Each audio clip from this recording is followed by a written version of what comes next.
I wondered, besides this being a fascinating story in its own right, if part of the motivation for you in writing it was to redress an injustice, because it's very clear Gray's name is the name which is associated with the Yes. book. Gray's name is the name which is large on the title page.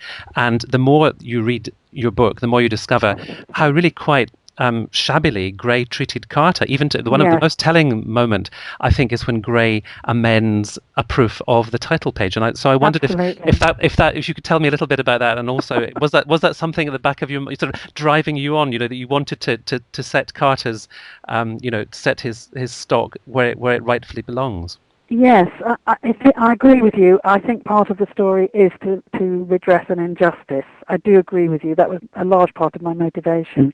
Not to put Gray down at all, but to say, look, there were two people who did this work, and that the second one is hardly known. And actually his contribution to the book, I think, is the more significant. Mm. And that's particularly the case when you see the reviews when the book first comes out. There are two brilliant reviews in the Lancet and the BMJ, and then the Medical Times gives a real, what you would call a bummer, terrible review, saying that the text is basically plagiarized from the major textbook of the day called Quain, and actually it does come from other sources too. That isn't to say that Quain didn't use other people's work. When he wrote his textbook, he did. Anatomy is fundamentally an accretive discipline. It's a discipline where you build on the wisdom and knowledge of the people who have gone before, and it's done by small corrections and new insights on existing insights. But what the problem with Gray was that he didn't say thank you to his sources. Yes. He made out he basically published a book which said thank you to nobody. And on the front page where the publisher had put Gray at the top of the page, Gray on the spine, and Carter lower on the title page, it was quite clear who was the author of the words and Yes. whose anatomy it was.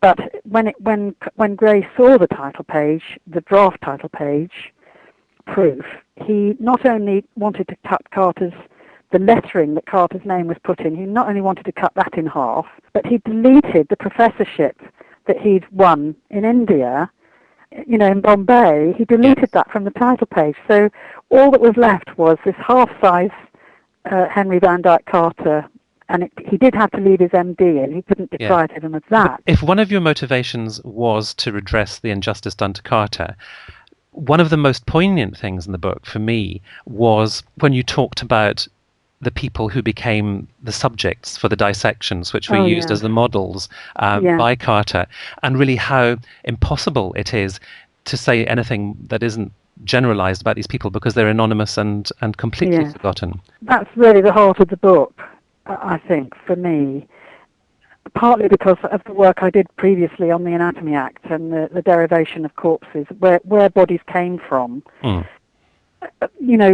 People know about the history of body snatching and they've heard of Burke and Hare, the murderers.